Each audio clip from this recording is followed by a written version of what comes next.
chuộc lên cồn hẹn nụ đi đi cara lamin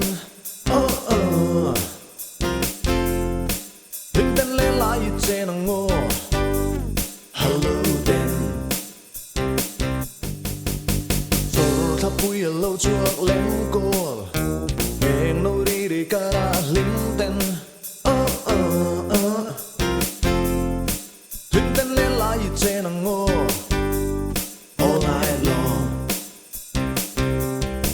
lên luôn lùng du sông tê anh tìm ngài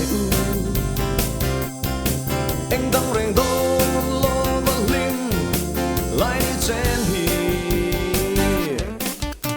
rồi có bụi mùi phê đua ya hiền rồi phát lấy từ ra lên sông tên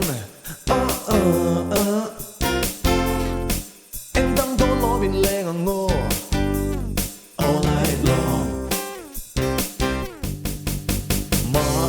Una with don chiang em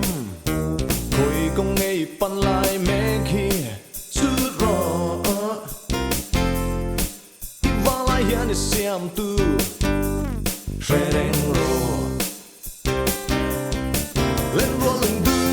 Sông tê anh tìm ngài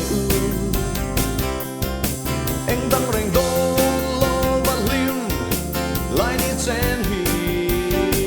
in này tuột chia rõ khói công nghệ iso lại mê khi bù ra la ram i vào lại hiện để xem tu rê đen rô khói công nghệ iso lại mê khi bù ra la ram i vào lại hiện để xem tu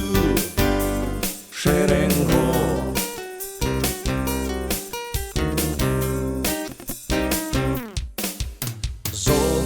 mùi phê đua ya hiền